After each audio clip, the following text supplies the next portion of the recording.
പത്തരമാറ്റിൻ്റെ പുതുപുത്തൻ വിശേഷങ്ങളിലേക്ക് എല്ലാവർക്കും സ്വാഗതം. അങ്ങനെ നമ്മുടെ മുത്തശ്ശൻ രഹസ്യമായിട്ട് എല്ലാം അന്വേഷിക്കുന്നുണ്ട് കേട്ടോ. കാരണം ആദർശിൻ്റെ മേൽ അങ്ങനെയൊരു കറ കിടക്കുകയാണല്ലോ. ആദർശ് ഒരിക്കലും അങ്ങനെയൊരു തെറ്റ് ചെയ്യില്ല എന്ന് മുത്തശ്ശന് നന്നായിട്ടറിയാം. അതുകൊണ്ട് എങ്ങനെയെങ്കിലും ഇതിൻ്റെ സത്യാവസ്ഥ കണ്ടുപിടിച്ചേ പറ്റൂ. എങ്ങനെയെങ്കിലും മുത്തശ്ശന് സത്യങ്ങൾ തെളിയിക്കണം. അതുകൊണ്ട് തന്നെ അനഘയെ സംരക്ഷിക്കാൻ ഡോക്ടറെ ഏൽപ്പിച്ചിട്ടുണ്ട് കേട്ടോ മുത്തശ്ശൻ. അതുപോലെ തന്നെ ബന്ധുക്കളല്ലാതെ മറ്റൊരാളെ സെക്യൂരിറ്റി ആയിട്ട് നിർത്തിയിട്ടുമുണ്ട് മുത്തശ്ശൻ. പക്ഷേ അത് ബന്ധുക്കളാണെന്നാണ് ബാക്കിയുള്ളവർക്ക് തോന്നുകയുള്ളൂ. നീ എപ്പോഴും അവിടെ തന്നെ കാണണമെന്ന് മുത്തശ്ശൻ അയാളോട് പറഞ്ഞിട്ടുണ്ട്. എന്തായാലും അവൾക്കിനി എന്തെങ്കിലും അപകടം പറ്റുമോ എന്നുള്ളൊരു തോന്നലുണ്ട് കേട്ടോ മുത്തശ്ശന്. യഥാർത്ഥ കുട്ടിയുടെ അച്ഛൻ ആരാണെന്ന് ഇതുവരെയും അറിയില്ലല്ലോ. അപ്പോൾ അറിയാവുന്ന ഒരേ ഒരാൾ നമ്മുടെ അനഘ മാത്രമാണ്. അപ്പോൾ അനഘയെ അപകടപ്പെടുത്താനും ഇങ്ങനെയൊരു കഥ കെട്ടിച്ചമച്ചവർ തയ്യാറാകുമെന്ന് മുത്തശ്ശന് മനസ്സിലായി. അതുകൊണ്ടാണ് മുത്തശ്ശൻ അങ്ങനെയൊരു തീരുമാനം എടുത്തത്. അങ്ങനെ അനഘയെ കാണാൻ വേണ്ടിയിട്ട് മുത്തശ്ശൻ എപ്പോഴും ഹോസ്പിറ്റലിൽ പോകുന്നുണ്ട് കേട്ടോ. ഡോക്ടറെ കണ്ട് അനഘയുടെ കാര്യങ്ങളൊക്കെ അന്വേഷിക്കാറുണ്ട്. അങ്ങനെ ഡോക്ടറോട് കാര്യങ്ങളൊക്കെ അന്വേഷിക്കുകയാണ്. വല്ല ഇമ്പ്രൂവ്മെൻ്റ് ഉണ്ടോ ഡോക്ടർ എന്ന് ചോദിക്കുമ്പോൾ, ഇല്ല സർ, വലിയ മാറ്റമൊന്നുമില്ല, അതേ കിടപ്പ് തന്നെയാണ്. എത്ര കാലം ഇങ്ങനെ കിടക്കുമെന്ന് ഞങ്ങൾക്കറിയില്ല. ഇവിടെ ഇങ്ങനെ കിടക്കുന്നതിലും നല്ലത് വീട്ടിലേക്ക് ഷിഫ്റ്റ് ചെയ്യുന്നതാണ്. വെറുതെ ഹോസ്പിറ്റൽ ബില്ല് ആക്കണം എന്നതിൽ ഞങ്ങൾക്ക് ഒരു താല്പര്യവുമില്ല. ഇവിടെ കിടന്നിട്ട് ഒരു കാര്യവുമില്ല. ഇപ്പോൾ എങ്ങനെയാണോ പോകുന്നത് അതുപോലെ വർഷങ്ങളോളം തുടർന്ന് പോയെന്നിരിക്കും. ചിലപ്പോൾ ഒരാഴ്ചയെ ആളുണ്ടാവുകയുള്ളൂ. എപ്പോഴാണ് ആയുസ് തീരുന്നതെന്ന് ഞങ്ങൾക്ക് ഒരു പിടിയുമില്ല എന്നൊക്കെ ഡോക്ടർ പറയുകയാണ് കേട്ടോ. അപ്പോൾ അത് കേട്ട് മുത്തശ്ശൻ ചോദിക്കുന്നുണ്ട്, വേറെ ഹോസ്പിറ്റലിലേക്ക് കൊണ്ടുപോയാൽ എന്തെങ്കിലും രക്ഷയുണ്ടാവുമോ എന്ന് ചോദിക്കുമ്പോൾ, ഇല്ല സർ, ഒരു രക്ഷയുമില്ല. ഇപ്പോൾ കോമ സ്റ്റേജിലാണ്. ബ്രെയിൻ ട്യൂമർ ആയിരുന്നല്ലോ. അതുകൊണ്ട് തന്നെ ഏത് നിമിഷവും ബ്രെയിൻ ഡെത്ത് സംഭവിച്ചേക്കാം. അതിനുശേഷം പിന്നെ എപ്പോൾ വേണമെങ്കിലും ആ ജീവൻ ഇല്ലാതായേക്കാം. ഏത് നിമിഷവും ആ കുട്ടി മരിക്കുമെന്ന് പറയുന്നുണ്ട് ഡോക്ടർ. അതുകൊണ്ട് എത്ര നാൾ ഇവിടെ കിടക്കാൻ പറ്റുമോ അതുവരെ ഇവിടെ കിടക്കട്ടെ. പിന്നീട് നിങ്ങൾ വീട്ടിലേക്ക് കൊണ്ടുപോകുന്നതായിരിക്കും നല്ലത്. അപ്പോൾ മുത്തശ്ശൻ പറയുന്നുണ്ട്, ഇപ്പോൾ ഈ കുട്ടി തൽക്കാലം ഇവിടെ കിടക്കട്ടെ. ഇവിടെ തന്നെയാണ് സേഫ്. എന്തായാലും ഞാൻ പറഞ്ഞല്ലോ, ഒരു സെക്യൂരിറ്റിയെ ഞാനിവിടെ ഏൽപ്പിച്ചിട്ടുണ്ട്. എപ്പോഴും മേഡത്തിൻ്റെ ഒരു കണ്ണ് അവളുമേലുണ്ടാവണം. ബില്ലൊക്കെ ഞാൻ സെറ്റിൽ ചെയ്തോളാം. അതൊന്നും ബന്ധുക്കളോടൊന്നും പറയുകയോ ബുദ്ധിമുട്ടുകയോ ഒന്നും വേണ്ട എന്ന് പറയാണ്. ബന്ധുക്കൾ ഇടയ്ക്ക് വന്ന് ചോദിച്ചിരുന്നു ബില്ലടിക്കുന്ന കാര്യത്തെപ്പറ്റി. അപ്പോൾ ഞാൻ പറഞ്ഞു ഇതുപോലെ മൂർത്തി സാർ അതെല്ലാം ഏറ്റിട്ടുണ്ട് എന്ന്. അപ്പോൾ അവർക്ക് സമാധാനമായി. ബന്ധുക്കളുമായിട്ട് ഈ കുട്ടിക്ക് യാതൊരു താല്പര്യവുമില്ലായിരുന്നല്ലോ, യാതൊരു അടുപ്പവുമില്ലായിരുന്നല്ലോ. പിന്നെ അവസാന നിമിഷം ഈ ഹോസ്പിറ്റൽ ബില്ല് എന്ന് പറയുമ്പോൾ അവരൊക്കെ മുഖം തിരിക്കത്തല്ലേ ഉള്ളൂ. എന്തായാലും സാർ അതെല്ലാം ഏറ്റെടുത്തത് കൊണ്ട് തന്നെ ആ കുട്ടി ഇങ്ങനെ കിടക്കുന്ന അവസ്ഥയിൽ പോലും ആ കുട്ടി രക്ഷപ്പെട്ടു. പിന്നെ എനിക്ക് ഒറ്റ സമാധാനമേ ഉള്ളൂ, ആ കുഞ്ഞുമോള് ചന്തുമോള്, അവളുടെ ജീവൻ രക്ഷപ്പെട്ടല്ലോ. അത് തന്നെ വലിയ സന്തോഷം, ഒരുപാട് സന്തോഷമുണ്ട് സാറേ. പിന്നീട് ഡോക്ടർ ചോദിക്കുകയാണ്, അല്ല സാറേ, ഏത് കൊച്ചുമോൻ്റെ കുട്ടിയാണ് ചന്തുമോളെന്ന് ചോദിക്കുമ്പോൾ മുത്തശ്ശൻ പറയുന്നുണ്ട്, അത് ഇതുവരെ ഉറപ്പിച്ചിട്ടില്ല. അവസാന നിമിഷമാണ് അനഘ എന്നോട് എൻ്റെ കൊച്ചുമകൻ്റെ കുട്ടിയാണ് എന്ന് പറയുന്നത്. ഏത് കൊച്ചുമകൻ്റെ കുട്ടിയാണ് എന്ന് പറഞ്ഞില്ല. അത് സത്യമാണോ എന്ന് പോലും എനിക്കറിയില്ല. 3 കൊച്ചുമക്കളോട് ഞാൻ ചോദിച്ചു, അവരാരും അല്ലെന്നാണ് പറയുന്നത്. പിന്നെ ഇതിലുള്ള ട്വിസ്റ്റ് എന്താണെന്ന് എനിക്ക് മനസ്സിലാകുന്നില്ല. അവിടെ അനഘയുടെ വീട്ടിൽ കൂടി നിന്നിരുന്ന കുറച്ച് ബന്ധുക്കളാണ് എന്നോട് ഈ വിവരങ്ങളൊക്കെ പറഞ്ഞത്. എന്തായാലും മോളെ ഞാൻ കൂടെ കൂട്ടി. ഇനി ഒരിക്കലും ആ മോളെ അവിടെ നിന്ന് ആരും ഇറക്കി വിടില്ല. അവൾ തൻ്റെ ദത്തുപുത്രിയായിട്ട് അവിടെ വളരട്ടെ. എൻ്റെ കൊച്ചുമക്കളിൽ ആരെങ്കിലും തെറ്റ് ചെയ്തിട്ടുണ്ടെങ്കിൽ അവൻ്റെ മകളായിട്ട് അവിടെ അവൾ വളരും. അവൾക്കവിടെ ഒരു കുറവും ഒരു ബുദ്ധിമുട്ടും ഉണ്ടാവില്ല. അനഘ നാളെ മരിച്ചു പോയാലും അവളുടെ ആത്മാവ് അത് കണ്ട് സന്തോഷിക്കത്തേയുള്ളൂ എന്ന് മുത്തശ്ശൻ പറയുന്നുണ്ട്. എന്നാൽ ശരി, എന്തെങ്കിലും ഇമ്പ്രൂവ്മെൻറ്റോ എന്തെങ്കിലും പ്രശ്നമോ കാര്യമോ എന്തുണ്ടെങ്കിലും എന്നെ വിളിച്ചറിയിക്കണം എന്ന് പറയുന്നുണ്ട് കേട്ടോ മുത്തശ്ശൻ. ശേഷം മുത്തശ്ശൻ അനഘയെ പോയി ഒന്ന് കാണുന്നുണ്ട്. അനഘ ഒരേ കിടപ്പ് തന്നെയായിരിക്കും. അനഘയെയും കണ്ടിട്ട് മുത്തശ്ശൻ പുറത്തേക്ക് ഇറങ്ങി വരുന്നുണ്ട്. ഈ സമയത്ത് അവിടെ നിൽക്കുന്ന ബന്ധുക്കളൊക്കെ മുത്തശ്ശനോട് ചോദിക്കുകയാണ്, നിങ്ങളല്ലേ മൂർത്തി സാറ്, നിങ്ങളുടെ കൊച്ചുമകൻ്റെ കുട്ടിയല്ലേ അനഘയുടെ കുഞ്ഞ് ചന്തുമോൾ എന്ന് ചോദിക്കുമ്പോൾ മുത്തശ്ശൻ പറയാണ്, ഞാൻ ആ കുട്ടിയെ ദത്തെടുത്തു, എൻ്റെ വീട്ടിലെ മകളായിട്ട് പോവാണ്. അത്രമാത്രം നിങ്ങൾ പറഞ്ഞാൽ മതി. എൻ്റെ ഏത് കൊച്ചുമകൻ്റെ കുട്ടിയാണെന്നൊക്കെ ഞാൻ അന്വേഷിച്ചു കൊണ്ടിരിക്കുന്നതേ ഉള്ളൂ. ആ കാര്യത്തിലൊന്നും യാതൊരു വ്യക്തതയും വന്നിട്ടില്ല. അനഘ കോമ സ്റ്റേജിലാണല്ലോ. സത്യം അറിയുന്നത് അവൾക്ക് മാത്രമാണ്. അതുകൊണ്ട് തന്നെ ആർക്കും കാര്യങ്ങളൊന്നും അറിയില്ല എന്ന് പറയുന്നുണ്ട് മുത്തശ്ശൻ. പിന്നെ ഇവിടുത്തെ ബില്ലിനെ കുറിച്ചൊന്നും നിങ്ങളിപ്പോൾ ആലോചിക്കേണ്ട. നിങ്ങൾക്ക് ഇവിടെ നിൽക്കാൻ താല്പര്യമില്ലെങ്കിൽ നിങ്ങൾക്ക് പോകാം. ഇവിടെ അതിനുള്ള ക്യാഷും അറേഞ്ച്മെൻറ്റും ഒക്കെ ഞാൻ ചെയ്തോളാം എന്ന് മുത്തശ്ശൻ പറയുമ്പോൾ ഒരു ബന്ധു പറയാണ്, അതെ സർ, ഞങ്ങൾക്കും ഓരോ ജോലിയൊക്കെയുണ്ട്. ഇത്രയൊക്കെ കാലമായിട്ടും ഈ കുട്ടിക്ക് ഞങ്ങളോട് ആരോടും ഒരു ബന്ധവുമില്ലായിരുന്നു. പിന്നെ കാര്യങ്ങൾ അറിഞ്ഞപ്പോൾ വരാതിരിക്കാൻ ഞങ്ങൾക്ക് സാധിച്ചില്ല. ഓരോരുത്തർക്ക് ഓരോ ജോലിയുണ്ടല്ലോ. ഞങ്ങളൊക്കെ തിരിച്ചു പോകാൻ ഉദ്ദേശിച്ചിരിക്കുകയാണ്. അപ്പം മുത്തശ്ശൻ ചോദിക്കുകയാണ്, അല്ല, ഈ കുട്ടിയുടെ അച്ഛനും അമ്മയൊക്കെ അവരെവിടെയെന്ന് ചോദിക്കുമ്പോൾ അവരൊക്കെയുണ്ട് സർ. മരിച്ചു എന്ന് അറിഞ്ഞപ്പോൾ വരാനിരുന്നതാ. പിന്നെ ജീവനുണ്ടെന്ന് അറിഞ്ഞപ്പോൾ മോളെ കാണാൻ വരാൻ അവർ തയ്യാറായില്ല. ഇടയ്ക്ക് എന്നെ വിളിച്ച് ചോദിച്ചു, അനഘയുടെ കുട്ടി എവിടെയെന്ന്. ഞങ്ങൾ ഇതുപോലെ കാര്യങ്ങളൊക്കെ പറഞ്ഞു, സാറിൻ്റെ വീട്ടിലാണെന്നൊക്കെ. സാറിനെ അവർക്കും അറിയാലോ. അതിൽ പിന്നെ അവർ ഫോൺ കട്ടാക്കി. പിന്നീട് അവർ വിളിച്ചിട്ടുമില്ല. അനഘ ജീവനോടെ ഉണ്ടോയെന്ന് പോലും ചോദിച്ചിട്ടില്ല. അവർക്കൊക്കെ അത്രമാത്രം ഷോക്കായിരുന്നു. ഈ അനഘയെ ഒരുപാട് സ്നേഹിച്ച അവരെല്ലാവരും വളർത്തിയത്. പെട്ടെന്ന് അനഘയുടെ ഭാഗത്തു നിന്ന് ഇങ്ങനെ ഉണ്ടായപ്പോൾ അവർ വല്ലാണ്ട് അങ്ങ് ഷോക്കായിപ്പോയി. ആ ഷോക്കിൽ നിന്നും ഈ 6 വർഷമായിട്ടും അവർ മാറിയിട്ടില്ല. അതാ കാരണം. അപ്പോൾ മുത്തശ്ശൻ പറയുന്നുണ്ട്, എന്തായാലും ഇവിടുത്തെ അവസ്ഥയെക്കുറിച്ച് നിങ്ങൾ പോയി അനഘയുടെ അച്ഛനോടും അമ്മയോടൊന്ന് പറഞ്ഞു നോക്ക്. അങ്ങനെ പറയുമ്പോൾ അറിയാലോ അവരുടെ മനസ്സിൽ കുറച്ചെങ്കിലും മാറ്റമുണ്ടോ എന്ന്. അവളോടുള്ള സ്നേഹത്തിന് കണികയെങ്കിലും ഉണ്ടെങ്കിൽ അവർ തീർച്ചയായിട്ടും വരുമെന്നാണ് എൻ്റെ മനസ്സ് പറയുന്നതെന്ന് പറയുന്നുണ്ട് കേട്ടോ മുത്തശ്ശൻ. അങ്ങനെ ബന്ധുക്കളെല്ലാം പോവാണ്. മുത്തശ്ശൻ ഇങ്ങനെ പോവാൻ വേണ്ടി റെഡി ആയിരിക്കുമ്പോഴായിരിക്കട്ടോ അവിടെ ഒരു സൈഡിലേക്ക് മാറി നിന്നിട്ട് ആ 2 ഗുണ്ടകളും അബിയും കൂടെ സംസാരിച്ചു കൊണ്ടിങ്ങനെ നിൽക്കുന്നത് കാണുന്നത്. അപ്പോൾ മുത്തശ്ശൻ മനസ്സിൽ ഓർക്കുകയാണ്, അല്ല, ഇവരുടെ ബന്ധുക്കളാണെന്ന് പറഞ്ഞ് നിൽക്കുന്നവരാണല്ലോ ഇവരൊക്കെ. പിന്നെ അവർ 2 പേരുമാണല്ലോ ഏറ്റവും കൂടുതൽ പ്രശ്നമുണ്ടാക്കിയതും നമ്മളെ അന്ന് വിളിച്ചതും എന്നെ ഫോൺ ചെയ്തതൊക്കെ. അവർക്കെന്താ അബിയോട് സംസാരിക്കേണ്ട കാര്യം? അവർ അബിയോട് സംസാരിക്കുന്നത് എന്താണെന്ന് അറിയാൻ വേണ്ടിയിട്ട് മുത്തശ്ശൻ പോയി ഒളിഞ്ഞു നിൽക്കുകയാണ് കേട്ടോ. അവരെന്താ സംസാരിക്കുന്നതെന്ന് കേൾക്കാൻ വേണ്ടി ഒളിഞ്ഞു നിൽക്കുകയാണ് കേട്ടോ മുത്തശ്ശൻ. അപ്പോഴേക്കും അബി പറയുന്നുണ്ട്, കാര്യങ്ങളെല്ലാം ഞാൻ പറഞ്ഞ പോലെ തന്നെ സ്മൂത്തായിട്ട് നീങ്ങുന്നുണ്ട്. അതിനി ഒരു മാറ്റവും വരാൻ പാടില്ല. നിങ്ങൾ 2 പേരും എപ്പോഴും ഇവിടെ തന്നെ കാണണം. ഒരു പ്രശ്നവും ഉണ്ടാവാൻ പാടില്ല. എന്തെങ്കിലും അവസരം കിട്ടിയാൽ അറിയാലോ, ഞാൻ പറഞ്ഞ പോലെ അങ്ങ് ചെയ്തേക്കണം. അല്ലാതെ ഒരു മാറ്റവും ഉണ്ടാവരുത്. ഇനി ഒരിക്കലും എനിക്കത് ദോഷമായി ഭവിക്കരുത് എന്നൊക്കെ പറയുമ്പോഴേക്കും പെട്ടെന്നാണ് കേട്ടോ അബി മുത്തശ്ശനെ കാണുന്നത്. ആഹാ, മുത്തശ്ശനോ എന്ന് ചോദിക്കുമ്പോഴേക്കും, അല്ല അബി, നീ എന്താ മാറി നിന്ന് സംസാരിക്കുന്നത്?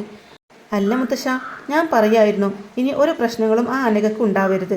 നിങ്ങൾ ബന്ധുക്കൾ ശ്രദ്ധിച്ചോളണമെന്ന് ഞാൻ പറയായിരുന്നു. അപ്പോൾ മുത്തശ്ശൻ ചോദിക്കുന്നുണ്ട്, അല്ല, നിനക്ക് ഈ കേസിൽ ഇത്രയ്ക്ക് ഇൻട്രസ്റ്റ് എന്താണെന്ന് ചോദിക്കുമ്പോൾ, അതല്ല മുത്തശ്ശ, ആരുടെ മോളാണ് ആരുടെ കുട്ടിയാണെന്നൊക്കെ അറിയില്ലല്ലോ. ആദർശേട്ടൻ്റെ ആണെന്ന് ഇവരൊക്കെ പറഞ്ഞല്ലേ നമുക്ക് അറിയത്തുള്ളൂ. ശരിക്കും അത് സത്യമാണോ എന്ന് പോലും അനഘ ജീവനോടെ ഉണ്ടെങ്കിലല്ലേ അറിയാൻ പറ്റുള്ളൂ. അപ്പോൾ അനഘയെ കൊല്ലാൻ വേണ്ടി ആളെ നിയമിച്ചാലോ എന്ന് പേടിച്ചിട്ട് അവരോട് ഇവിടെ തന്നെ നിൽക്കാൻ പറയുമായിരുന്നു. ഞാനൊരു സെക്യൂരിറ്റി കൊടുത്താണെന്ന് പറയുന്നുണ്ട് കേട്ടോ അഭി. അപ്പോൾ മുത്തശ്ശൻ പറയുന്നുണ്ട്, അതിൻ്റെ ഒന്നും ആവശ്യമില്ല. നിങ്ങൾ വീട്ടിലേക്ക് പൊക്കോ. ബന്ധുക്കളെയൊക്കെ ഞാൻ പറഞ്ഞു വിട്ടു. സെക്യൂരിറ്റിക്കായിട്ട് ഞാൻ ഇവിടെ ആളുകളെ ഏർപ്പാടാക്കിയിട്ടുണ്ട്. അതുപോലെ തന്നെ സിസ്റ്ററോടും ഡോക്ടറോടും എല്ലാം ഞാൻ കാര്യങ്ങൾ പറഞ്ഞിട്ടുമുണ്ട്. അതുകൊണ്ട് അബി, നീ അതോർത്ത് ടെൻഷൻ ആവേണ്ട. നീ വീട്ടിലോട്ട് പൊക്കോ. ഇങ്ങോട്ട് വരേണ്ട ആവശ്യമൊന്നുമില്ല. അതൊക്കെ പിന്നെ വേറെ പേര് ദോഷത്തിന് കാരണമാകും. അതുപോലെ തന്നെ നിങ്ങൾ 2 പേരും പൊയ്ക്കോ എന്ന് ഗുണ്ടകളോടും പറയുന്നുണ്ട് കേട്ടോ. ശരി സാറേ എന്ന് പറഞ്ഞിട്ട് അവരടന്ന് അബിയെ നോക്കി പോവാണ്. അബി കണ്ണുകൊണ്ട് ആങ്ങി കാണിക്കുന്നുണ്ട് കേട്ടോ പൊക്കോളാനായിട്ട്. അപ്പോൾ മുത്തശ്ശൻ പറയാണ്, അബി, ആവശ്യമില്ലാത്ത കാര്യങ്ങളിലൊന്നും കയറി ഇടപെടണ്ട. ഇതൊക്കെ നോക്കാൻ ഇവിടെ ഞാനുണ്ട്. നീ അതിൽ കയറി ഇടപെടല്ലേ. അവസാനം നിൻ്റെ മേലിലായിരിക്കും പഴി. അത് ഓർമ്മ വേണം. ആ കുട്ടി നമ്മുടെ കുടുംബത്തിലെ കുട്ടിയല്ലെന്നാണ് എൻ്റെ വിശ്വാസം. അനഘ മരിക്കാൻ നേരം ആ കുട്ടി രക്ഷപ്പെടാൻ വേണ്ടി ചിലപ്പോൾ അങ്ങനെ പറഞ്ഞതായിരിക്കാം. അതുകൊണ്ട് ഇനി ഒരിക്കലും നീ ഈ കേസിൽ ഇടപെടാൻ പാടില്ല. എൻ്റെ കൊച്ചുമക്കളല്ല അതിൻ്റെ ഉത്തരവാദി എന്ന് എനിക്കറിയാം. പക്ഷേ മോളെ ഞാൻ ദത്തെടുത്തു കഴിഞ്ഞു. അതുകൊണ്ട് ഇനി ആർക്കും ഒരു സംശയവും വേണ്ട. ആ കുട്ടി ആ വീട്ടിൽ തന്നെ വളരും. അതിൻ്റെ അച്ഛൻ ആരാണെന്നൊന്നും എനിക്കറിയണ്ട. അനഘ എന്നെങ്കിലും ഒരു നാൾ കണ്ണു തുറക്കുമ്പോൾ അവൾക്ക് പറയാൻ പറ്റുമെങ്കിൽ അവൾ പറയട്ടെ. അല്ലെങ്കിൽ അതും വേണ്ട. എന്തായാലും മറ്റൊന്നും അന്വേഷിക്കാനൊന്നും ഞാൻ തയ്യാറല്ല. അതുകൊണ്ട് നീ എത്രയും പെട്ടെന്ന് വീട്ടിലേക്ക് പോ എന്ന് പറയുന്നുണ്ട് കേട്ടോ മുത്തശ്ശൻ അബിയോടായിട്ട്. ശരി മുത്തശ്ശ, ഞാൻ പോവാന്ന് പറഞ്ഞിട്ട് അബി അവിടെ ഒന്നും പോവാണ്. അപ്പോൾ തന്നെ നമ്മുടെ മുത്തശ്ശന് സംശയമൊക്കെ തോന്നുന്നുണ്ട് കേട്ടോ. ആ ഗുണ്ടകൾ അവളുടെ ബന്ധുക്കളല്ലെന്ന് മുത്തശ്ശന് സംശയം തോന്നുകയാണ്. അബി അവിടെ നിന്ന് പറഞ്ഞത് കേട്ടല്ലോ. ഞാൻ പറഞ്ഞതൊക്കെ ഓർമ്മയുണ്ടല്ലോ. എന്തെങ്കിലും സംഭവിച്ചാൽ, എന്തെങ്കിലും അവസരം കിട്ടിയാൽ ഉടനെ ചെയ്തോളണമെന്ന്. അപ്പം മുത്തശ്ശന് ചെറിയ സംശയങ്ങളൊക്കെ തോന്നുന്നുണ്ട് കേട്ടോ അബിൻ്റെ മേൽ. ഇനി അബി തന്നെയാണോ ഇതിൻ്റെ പിന്നിൽ എന്നുള്ള കാര്യത്തിലൊക്കെ നല്ല സംശയം തോന്നുന്നുണ്ട് മുത്തശ്ശന്. അങ്ങനെ മുത്തശ്ശനാണെങ്കിൽ അവിടുന്ന് അബിയെ പറഞ്ഞു വിട്ടിട്ട് മുത്തശ്ശൻ നേരെ അവിടുന്ന് പോകുന്നുണ്ട് കേട്ടോ. ഈ സമയത്ത് അബി വഴിയിൽ വെച്ചിട്ട് ആ ഗുണ്ടകളെ കാണുന്നുണ്ട്. എന്താ സാറേ ചെയ്യേണ്ടത്, മുത്തശ്ശൻ വന്ന് അങ്ങനെ പറഞ്ഞല്ലോ എന്ന് അവർ പറയുമ്പോൾ, ഏയ് അതൊന്നും താൻ മെയിൻറ്റ് ചെയ്യേണ്ടടൂ, അയാൾ അവിടുന്ന് പോയി കാണും. നിങ്ങൾ രണ്ടുപേരും നേരെ അങ്ങോട്ടേക്ക് തന്നെ ഹോസ്പിറ്റലിലേക്ക് തന്നെ പൊക്കോ. എൻ്റെ മുത്തശ്ശൻ പറഞ്ഞത് കേട്ടല്ലോ, ഏതോ ഒരു സെക്യൂരിറ്റി ഏർപ്പാടാക്കിയിട്ടുണ്ട് എന്ന്. ആ സെക്യൂരിറ്റി അവിടെ ഇല്ലാത്തപ്പോൾ വേണം അനഘയുടെ കഥ കഴിക്കാനായിട്ട്. അവിടെ ഇഷ്ടം പോലെ സാമഗ്രികളുണ്ട്. ആ ഓക്സിജൻ അതങ്ങ് എടുത്തു മാറ്റിയാൽ മാത്രം മതി. എന്നാൽ തന്നെ അവളങ്ങ് മരിച്ചു പൊക്കോളും. അതുകൊണ്ട് അങ്ങനെ എന്തെങ്കിലും ചെയ്താലും മതി. പിന്നെ എൻ്റെ മുത്തശ്ശൻ ഇടയ്ക്കിടയ്ക്ക് അങ്ങോട്ടേക്ക് വരും.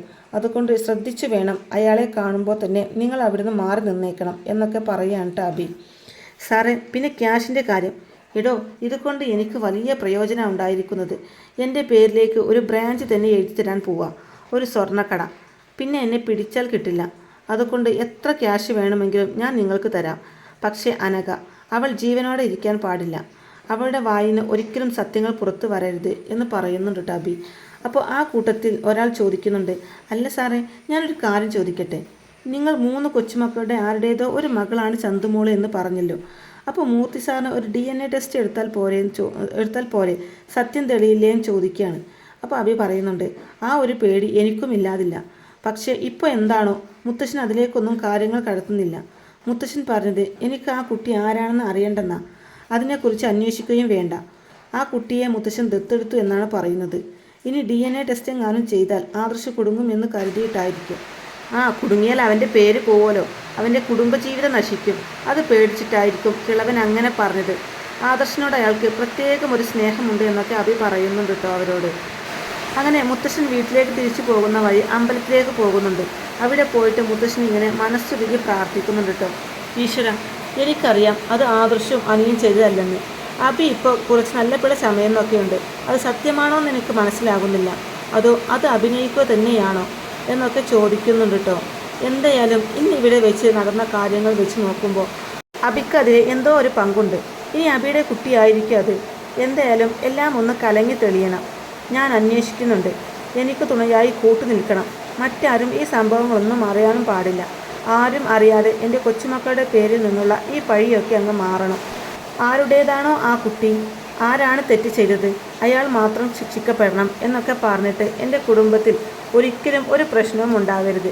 എല്ലാവരും സന്തോഷമായിട്ട് ജീവിക്കണം എന്നൊക്കെ പറഞ്ഞ് മനമുരുകി പ്രാർത്ഥിച്ചതിന് ശേഷം മുത്തശ്ശി നേരെ വീട്ടിലേക്ക് പോകുന്നുണ്ട് കേട്ടോ. അങ്ങനെ വീട്ടിലെത്തിയപ്പോൾ മുത്തശ്ശി ചോദിക്കുകയാണ്, അല്ല, നിങ്ങൾ ഇതുവരെ എവിടെയായിരുന്നു? കുറേ നേരമായല്ലോ പോയിട്ട് എന്ന് മുത്തശ്ശി പറയുമ്പോൾ, ഞാൻ ഇന്ന് അമ്പലം വരെ ഒന്ന് പോയതാ. എന്നിട്ടെന്താ എന്നോട് പറയാഞ്ഞത്? ഞാനും വരില്ലായിരുന്നോ? എത്ര നാളായി അമ്പലത്തിലേക്കൊക്കെ പോയിട്ട് എന്ന് പറയുമ്പോഴേക്കും മുത്തശ്ശൻ പറയുന്നുണ്ട്, നാളെ രാവിലെ പോവാടോ, ഇന്ന് എനിക്ക് അത്യാവശ്യം ഒന്ന് പ്രാർത്ഥിക്കണമായിരുന്നു, അതുകൊണ്ട് ഞാനൊന്ന് പോയതാ. ശരി, പക്ഷേ മുഖത്ത് എന്തോ കള്ളത്തരമുള്ള പോലെ തോന്നുന്നുണ്ടല്ലോ. അപ്പോഴേക്കും മുത്തശ്ശൻ അടുത്ത് വന്നിട്ട് പറയാണ്, എനിക്കറിയാം താൻ കണ്ടുപിടിക്കുമെന്ന്. ഏറെ കാലമായല്ലോ നമ്മൾ ഒരുമിച്ച്. എൻ്റെ ഒരു മുഖഭാവം പോലും തനിക്ക് മനസ്സിലാവുന്നൊക്കെ എനിക്കറിയാടോ. കുറച്ച് അത്യാവശ്യ കാര്യമുണ്ട്. ആ കാര്യങ്ങളൊക്കെ ഞാൻ പിന്നീട് വഴിയെ പറഞ്ഞ് മനസ്സിലാക്കി തരാം. ഇപ്പം എന്തായാലും താൻ ഇത്ര അറിഞ്ഞാൽ മതിയെന്ന് പറയുമ്പോൾ, എനിക്ക് അപ്പോഴേ തോന്നിയിരുന്നു എന്തോ ഉണ്ടെന്ന്. ചായ എടുക്കാൻ പറയട്ടെ എന്ന് ചോദിക്കുമ്പോൾ, വേണ്ടടോ, ഞാൻ കുറച്ചു നേരം കിടക്കട്ടെ എന്നും പറഞ്ഞ് മുത്തശ്ശൻ റൂമിലേക്ക് പോകുന്നുണ്ട്. ആദർശാണെങ്കിൽ ആകെപ്പാടെ മുറിയിൽ ടെൻഷൻ അടിച്ചുകൊണ്ടിരിക്കാവൂ കേട്ടോ. അപ്പം മുത്തശ്ശൻ ആദർശിൻ്റെ അടുത്തേക്ക് പോവാണ്. ആദർശിനോട് ചോദിക്കുകയാണ്, നീ എന്താടാ ഇങ്ങനെ ചടഞ്ഞു കൂടിയിരിക്കുന്നത്? നീ ഓഫീസിലേക്കൊന്നും പോയില്ലേ എന്ന് മുത്തശ്ശൻ ചോദിക്കുമ്പോൾ, ഞാൻ ഓഫീസിൽ പോയി മുത്തശ്ശ, ഉച്ചയായപ്പോഴേക്കും ഇങ്ങോട്ട് വന്നതാ. എനിക്ക് അവിടെ നിന്നിട്ട് ഇരിപ്പുറക്കുന്നില്ല മുത്തശ്ശ. ആ കുട്ടിയെ കാണും തോറും എൻ്റെ മനസ്സിൽ വല്ലാത്തൊരു വിഷമം പോലെ. ഞാൻ ഇവിടെ വന്നിരിക്കുകയായിരുന്നു. എനിക്കൊരു സ്വസ്ഥതയും കിട്ടുന്നില്ല. എനിക്ക് ജോലി ചെയ്യാൻ സാധിക്കുന്നില്ല. ഇന്നേ വരെ ഞാൻ കണ്ടിട്ട് പോലുമില്ല ആ കുട്ടിയെയും ആ അനഘയെയും. എന്നിട്ടാണ് എല്ലാവരും കൂടി അത് എൻ്റെ തലയിലാക്കിയത്. ഞാൻ ഇന്നേ വരെ ഒരു പേര് ദോഷവും കേൾപ്പിച്ചിട്ടില്ല മുത്തശ്ശ. ഞാൻ എന്തെങ്കിലും തെറ്റ് ചെയ്തതായിട്ട് മുത്തശ്ശന് കണ്ടിട്ടുണ്ടോ? പക്ഷേ ഈ അവസാന നിമിഷം ഞാൻ ഇതുപോലൊരു കെണിയിൽ പോയി ചാടിയല്ലോ എന്ന് പറയുമ്പോൾ മുത്തശ്ശൻ പറയുന്നുണ്ട്, നീ അതൊന്നും ഓർത്ത് പേടിക്കേണ്ട. ഇങ്ങനെയൊക്കെ പല സന്ദർഭങ്ങളും എല്ലാവർക്കും ഉണ്ടാകും. അതുകൊണ്ട് നീ അതൊക്കെ ഓർത്ത് വിഷമിക്കുകയോ പേടിക്കുകയോ ഒന്നും വേണ്ട. ഇതെന്തായാലും ഞാൻ തെളിയിക്കും. ഇപ്പോൾ തൽക്കാലം ഇങ്ങനെ പോട്ടെ. അബിയെ എന്തായാലും നീ ഒന്ന് സൂക്ഷിച്ചോ. അവൻ ഇത് വെച്ച് ബ്ലാക്ക് മെയിൽ ചെയ്യാനുള്ള സാധ്യതയൊക്കെ ഉണ്ടെന്ന് പറയുന്നുണ്ട് മുത്തശ്ശൻ. അപ്പോൾ അങ്ങനെ കാണണം മുത്തശ്ശ, അവനിപ്പോൾ മാറിയല്ലോ. മാറിയെങ്കിലും അബി ആയതുകൊണ്ട് നമുക്കൊന്നും പറയാൻ പറ്റില്ല. അവൻ മാറിയതാണോ അതോ അഭിനയിക്കുന്നതാണോ എന്നൊക്കെ. അതുകൊണ്ട് നീ ഒന്ന് സൂക്ഷിച്ചു നിന്നോ എന്ന് മുത്തശ്ശൻ ആദർശിനോട് പറയുന്നുണ്ട്. അങ്ങനെ പറഞ്ഞിട്ട് മുത്തശ്ശൻ ആ റൂമിൽ നിന്നും ഇറങ്ങി പോവാണ് കേട്ടോ. ഈ സമയത്ത് അങ്ങോട്ടേക്ക് നയന വരുന്നുണ്ട്. എന്തു പറ്റി മുത്തശ്ശൻ വന്നിട്ട് പോകാൻ? ഏയ് ചുമ്മാ, ഞാൻ എന്താ ഓഫീസിൽ പോയില്ലേന്ന് ചോദിക്കാൻ വന്നതാ. അത് ഞാനും ഓർത്തു. ഇവിടെ ഇരുന്ന് എന്നെയും കൂടെ വിളിച്ച് ഇങ്ങോട്ടേക്ക് വന്നു. എന്താ ആദർശേട്ടാ, എന്താ കാര്യം? 2-3 ദിവസമായിട്ട് ആദർശേട്ടൻ നല്ല സ്ട്രെസ്സിലാണെന്നൊക്കെ എനിക്ക് മനസ്സിലാകുന്നുണ്ട്. എന്തോ ഒരു ടെൻഷനുണ്ട്. ഓഫീസിലെ കാര്യങ്ങൾക്കൊന്നും യാതൊരു ശ്രദ്ധയുമില്ല. ഇന്നലത്തെ മീറ്റിങ്ങിൽ എന്തൊക്കെയാ കാണിച്ചു കൂട്ടിയത്? അതുകൊണ്ടാണ് ഞാൻ പറഞ്ഞത് എന്തോ ഒരു പ്രശ്നമുണ്ട് എന്ന്. എന്നോടത് പറയുന്നുമില്ലല്ലോ. അപ്പോൾ ആദർശ് പറയുന്നുണ്ട്, നയന ഒരു പ്രശ്നമുണ്ട്, പക്ഷേങ്കിൽ സമയമാകുമ്പോൾ ഞാനത് പറയാം. നിന്നോടത് മറച്ചു വെക്കുന്നതിൽ എനിക്കൊരുപാട് ബുദ്ധിമുട്ടുണ്ട്. പക്ഷേ അതൊക്കെ ഒന്ന് കലങ്ങി തെളിയണം, എങ്കിൽ മാത്രമേ പറയാൻ സാധിക്കുകയുള്ളൂ എന്ന് പറയുമ്പോൾ ആദർശേട്ടൻ എന്തുണ്ടെങ്കിലും എന്നോട് പറ, എന്താണെങ്കിലും അതിനുള്ള പരിഹാരം ഞാൻ കാണാം. അപ്പോൾ അത് പിന്നെയെന്ന് പറഞ്ഞിട്ട് വേണ്ട, അത് ഞാൻ പറയാം, സമയമാകട്ടെ എന്ന് പറഞ്ഞിട്ട് ആദർശ മുറിയിൽ നിന്ന് ഇറങ്ങി പോവാണ്. അപ്പോൾ നയൻ ഇങ്ങനെ ആലോചിക്കുകയാണ്, എന്ത് പറ്റിയതായിരിക്കും ആദർശേട്ടന്? എന്തോ കാര്യമായിട്ട് പറ്റിയിട്ടുണ്ട്, അത് കണ്ടുപിടിക്കണം, എന്നിട്ട് അതിനുള്ള പരിഹാരം കണ്ടെത്തണം എന്നൊക്കെ ആലോചിച്ചുകൊണ്ട് ഞാൻ നിൽക്കുകയാണ് കേട്ടോ നയന. അപ്പോൾ എന്തായാലും നയന അത് കണ്ടുപിടിക്കുകയും അതിനുള്ള പരിഹാരമൊക്കെ കണ്ടെത്തുകയും ചെയ്യട്ടോ. അഭിയാണ് അതിനുള്ള ആ കുട്ടിയുടെ ഉത്തരവാദി എന്ന് നയന തന്നെയായിരിക്കും കേട്ടോ കണ്ടെത്തുന്നത്. അപ്പോൾ ഇങ്ങനെയൊക്കെയുള്ള നല്ല അടിപൊളി എപ്പിസോഡുകളൊക്കെയാണ് കേട്ടോ ഇനി വരാനിരിക്കുന്നത്. അപ്പോൾ ഈ റിവ്യൂ ഇഷ്ടമായിട്ടുണ്ടെന്നുണ്ടെങ്കിൽ വീഡിയോ ലൈക്ക് ചെയ്യാനും ചാനൽ കൂടി ഒന്ന് സബ്സ്ക്രൈബ് ചെയ്ത് സപ്പോർട്ട് ചെയ്യാനും മറക്കല്ലേ ഫ്രണ്ട്സ്. താങ്ക്